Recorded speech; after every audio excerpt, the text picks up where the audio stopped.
The moment froze in time as the words echoed through the marble lobby of Meridian Financial's flagship branch. "I'm sorry, but we can't just process this transaction for someone like you," bank manager Derek Morris said, his voice dripping with condescension as he pushed the withdrawal slip back across the counter toward the young Hispanic woman. A circle of staff had formed, barely disguising their judgment. One young man leaned to his colleague, whispering just loud enough to be heard. "Yeah, right. She doesn't even look like she belongs in this bank, let alone has that kind of money." Muffled laughter rippled through the group as Elena Hernandez, the undercover president of regional operations, stood there, dignity intact but humiliation mounting by the second. What these employees didn't know was about to change everything about their careers, their branch, and this bank forever. Hash. The journey to this moment. Elena Hernandez had not been born into privilege. The daughter of Mexican immigrants, she had grown up in a small apartment above her parents' bodega in East Los Angeles. From age 12, she had worked the register after school, watching her parents serve their community with respect and warmth, regardless of their customers' socioeconomic status. Her journey to becoming the youngest ever president of regional operations at Meridian Financial was nothing short of extraordinary. On scholarship at Stanford, she had graduated with honors in economics before earning her MBA. Starting as an entry-level analyst at Meridian, she had risen through the ranks with remarkable speed, her brilliant financial strategies and innovative community banking initiatives catching the attention of the board. But Elena never forgot her roots. The embroidered blouse her mother had made her, traditional Mexican patterns in vibrant colors, remained her lucky charm, worn beneath business suits on important days. Today, however, she wore it openly, along with a modest skirt and simple gold hoop earrings, her long dark hair pulled back in a simple braid. Gone was the power suit, the designer shoes, the carefully cultivated image of corporate success. What remained was simply Elena, a 25-year-old Hispanic woman walking into the Henderson branch of Meridian Financial on a mission. For months, Elena had been tracking disturbing patterns in customer satisfaction data. While Meridian's overall numbers looked excellent, disaggregating the data revealed significant disparities. Hispanic customers were reporting negative experiences at rates 3 times higher than white customers. Account closures among minority clients were up 27% year-over-year, despite aggressive retention efforts. The Henderson branch was particularly concerning. On paper, its metrics were stellar: high transaction volumes, excellent new account generation, strong loan origination. But customer exit interviews from Hispanic and other minority clients told a different story: feelings of disrespect, excessive questioning, and subtle suspicion. Most wouldn't elaborate further, simply taking their business elsewhere. Elena had brought these concerns to senior leadership, only to be assured that Meridian's diversity training and inclusion policies were industry-leading. The implication was clear: perhaps she was being oversensitive, perhaps her own background was coloring her interpretation of the data. Sometimes numbers don't tell the whole story. CEO Richard Blackwell had said kindly but dismissively, "Our processes are sound." That's when Elena decided, if leadership wouldn't see the problem, she would bring indisputable evidence to them. She would become the data point they couldn't ignore. It was 10:15 a.m. on a Thursday when Elena walked through the revolving doors of the Henderson branch. She had chosen her appearance carefully: traditional Mexican embroidered blouse, modest skirt, simple gold jewelry. Her makeup was minimal, her demeanor quiet but confident. She took a seat in the waiting area, observing the customer service dynamics unfolding around her. The patterns emerged almost immediately. A white businessman in a tailored suit approached the entrance. Before he reached the counter, a staff member intercepted him with a bright smile. "Good morning, sir. How can we help you today?" He was escorted directly to a desk, bypassing the queue entirely. An elderly Asian couple entered shortly after. They were directed to take a number and wait, the staff member's finger pointing toward the seating area without making eye contact. A young white woman in casual business attire approached the quick service counter. The teller chatted amicably with her, completing her transaction in under 2 minutes. Then a middle-aged black man in work clothes stepped up to the same counter. Suddenly there were additional verification questions, requests for multiple forms of ID, and a subtle but unmistakable shift in the teller's demeanor. His simple check deposit took nearly 8 minutes. Elena watched this pattern repeat itself before finally approaching the counter herself. By then, she had been waiting for over 30 minutes, despite the branch being only moderately busy. 3 white customers who had arrived after her had already been served. When Elena finally reached teller Marcus's window, his smile faltered noticeably. "How can I help you?" he asked, his tone markedly cooler than it had been with the previous customer. "I'd like to make a withdrawal, please," Elena said, sliding her ID and withdrawal slip across the counter. "The amount is $12,000.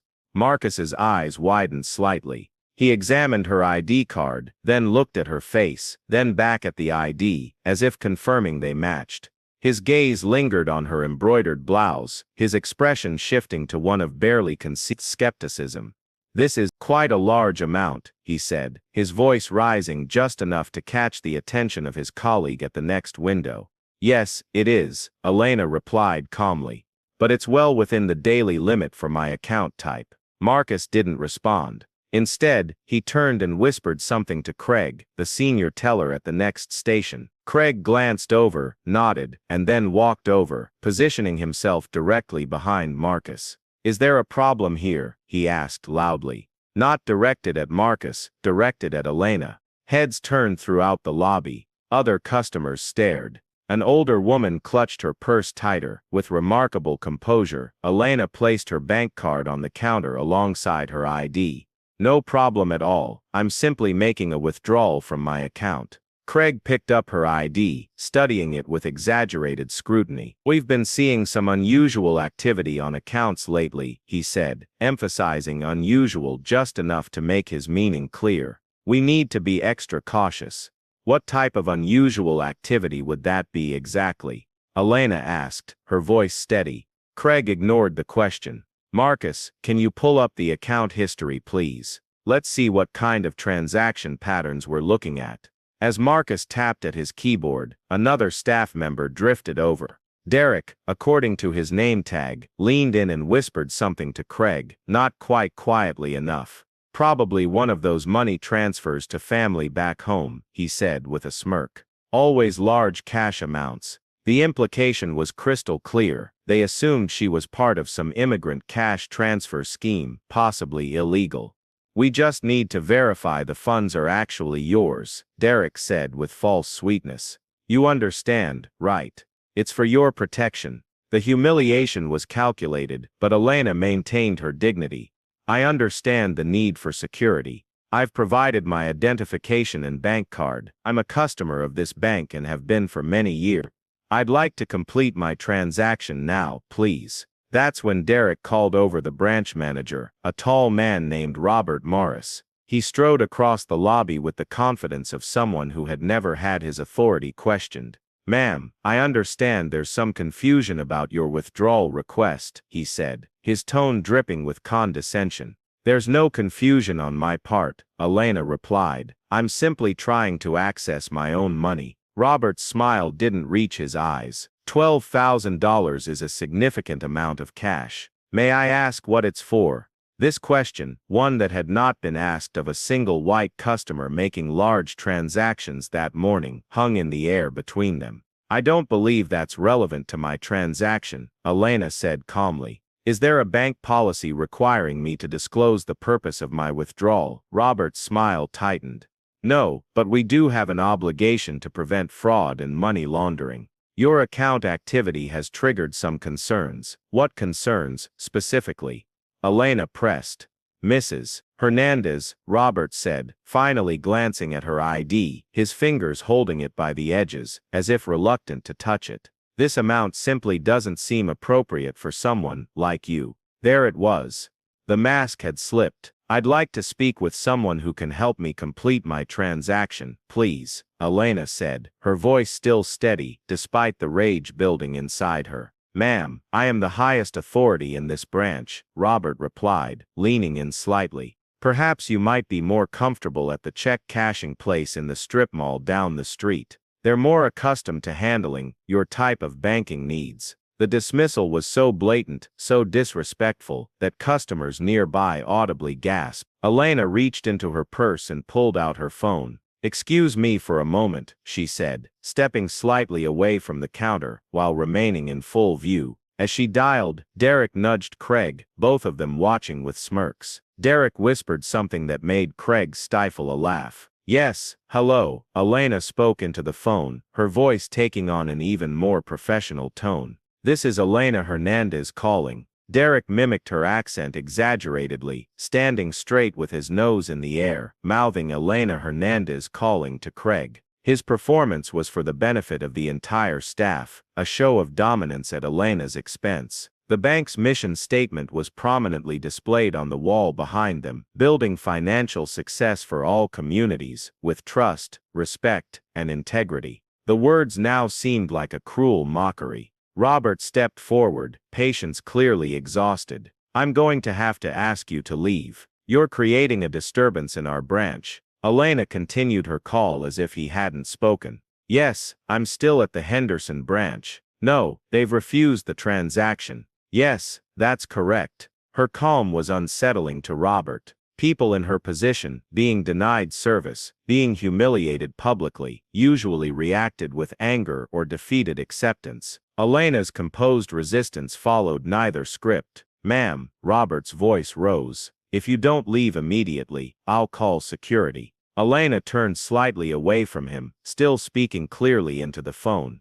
"Michael, I need you at the Henderson branch now." "Yes, it's as bad as we suspected." The name hit Robert like a physical blow. Michael, as in Michael Chen, Executive Vice President of Meridian Financial. Elena knew him. Elena had his direct number. A flicker of uncertainty crossed Robert's face. Who was this woman really? In the executive suite of Meridian Financial's headquarters, chaos erupted. Michael Chen stood abruptly at his desk, face draining of color, as he recognized Elena's voice. "Get me every customer complaint from Henderson for the past year," he barked at his assistant. "And call Richard immediately." Assistants scattered as he grabbed his tablet and security badge. In the adjacent conference room, board members, who had been reviewing quarterly projections, found themselves suddenly interrupted as security feeds from the Henderson branch were pulled up on the main screen. "What's happening?" asked Richard Blackwell, the CEO, as technicians scrambled to enhance the audio. "You need to see this," replied Michael, his expression grim. The color drained from Richard's face as he recognized the woman being mistreated. That's Elena Hernandez, our regional president."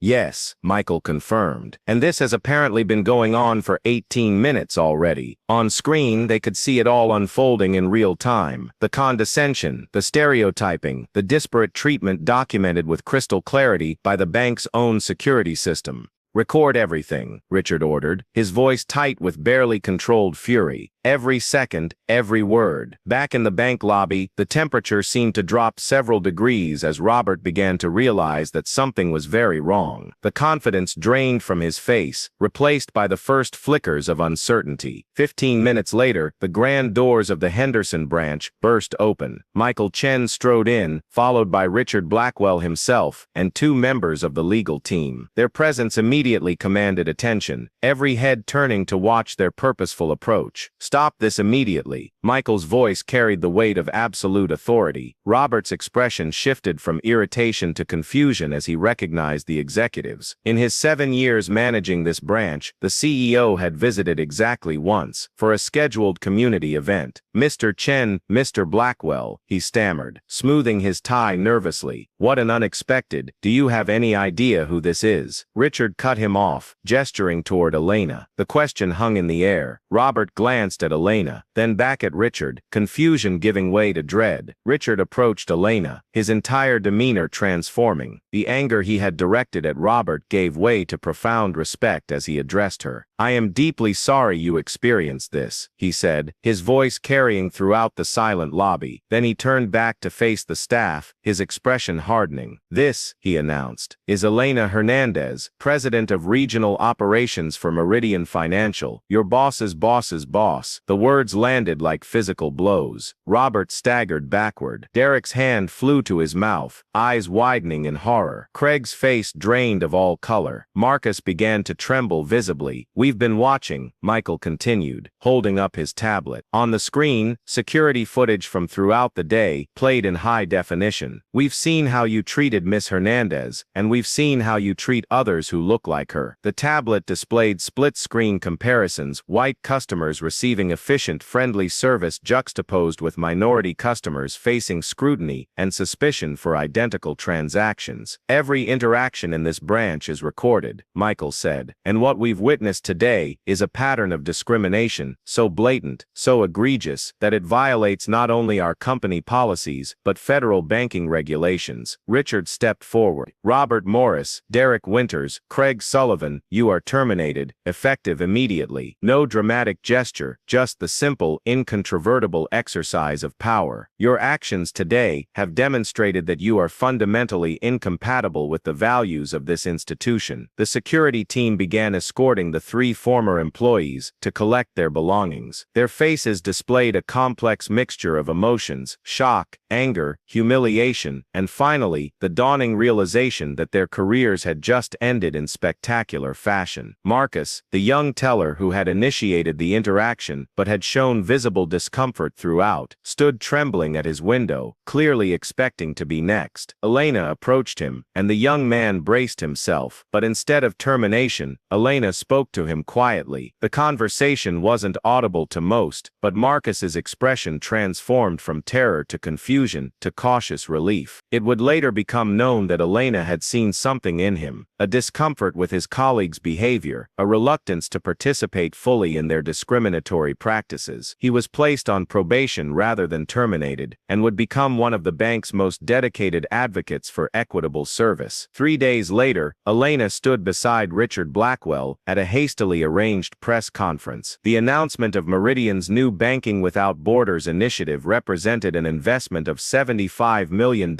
in anti-discrimination training, community outreach, and internal accountability systems. "What happened at our Henderson branch isn't just morally wrong, it's bad business," Elena stated, her professional demeanor a stark contrast to the humble appearance she had adopted during her undercover visit. "Banking discrimination doesn't just hurt individuals, it harms entire communities, stifles economic growth, and perpetuates cycles of inequality." The cameras panned across the diverse group of individuals seated in the front row, former customers of Meridian, who had experienced discrimination and had agreed to share their stories as part of the initiative. "These brave individuals have agreed to serve on our newly established Community Equity Council, ensuring that lived experiences inform our policies moving forward," Elena explained. In the weeks that followed, Elena Hernandez became the face of corporate accountability. Branch managers found their bonuses tied to equity metrics. Anonymous customer experience surveys were disaggregated by demographic data to identify disparities. Training programs were redesigned with input from civil rights organizations, and in every Meridian branch, a new sign appeared beside the teller windows: "All customers deserve respect, dignity, and fair service. If your experience does not reflect these values, please call this number." Below was Elena Hernandez's direct office line. 6 months later, the Henderson branch had been completely transformed. Under new leadership, including several brilliant Hispanic and Black financial professionals who had previously been passed over for advancement, it had become Meridian's model for community banking. The branch now offered bilingual services, financial literacy workshops, small business seminars in Spanish, and specialized programs for first-generation college students. Most remarkably, its financial performance had improved dramatically. Turns out, treating all customers with dignity wasn't just the right thing to do, it was profitable. 1 year to the day after the incident that transformed Meridian Financial, Elena Hernandez returned to the Henderson branch. This time, she wore her embroidered blouse proudly, paired with a professional skirt and blazer, no longer having to choose between her heritage and her professional identity. As she walked through the doors, she was greeted by name by the security guard, a young Hispanic man who had been hired as part of the branch's community outreach initiative. "Good morning, Miss Hernandez," he said with genuine warmth. "They're waiting for you in the community room." Elena made her way through the transformed lobby. Gone was the intimidating marble fortress. In its place was a welcoming space with comfortable seating areas, digital kiosks with Spanish-language options, and walls adorned with artwork from local Hispanic artists. In the community room, 30 young Hispanic students from local high schools had gathered for the launch of Meridian's Future Financiers Scholarship Program. As Elena entered, they rose to their feet, applauding. Standing before them, Elena felt the weight of representation, of being the person she had needed to see when she was their age. "My journey began in a bodega in East Los Angeles," she told them, "where my parents taught me that dignity has no price tag, that respect is owed to every person regardless of the balance in their account." She looked around at their eager faces, seeing in them the future she was helping to build. "There's an invisible line that runs through our society," she continued. "A line that some people want you to believe you cannot cross. But that line exists only in their minds, not in reality. Your dreams, your ambitions, your talents, these have no borders." As the students listened, Elena told them about that day in the Henderson branch, not as a story of discrimination, but as a testament to the power of dignity, of knowing your worth even when others try to diminish it. "The most revolutionary act is sometimes simply refusing to be defined by others' limitations," she said. "That day, I stood my ground not just for myself, but for every person who has ever been made to feel less than, for every dream that has been dismissed, for every talent that has been overlooked." She paused, looking at these young people who reminded her so much of herself at their age. "Today, I invite you to stand your ground too, to pursue excellence, not despite who you are, but because of who you are. Your heritage is not a liability, it's your superpower." As the applause filled the room, Elena knew that the true transformation wasn't just in banking policies, or diversity metrics, or even in the scholarships being awarded today. The real change was in the shifting of what these young people believed was possible for themselves. And that was a legacy worth everything she had endured.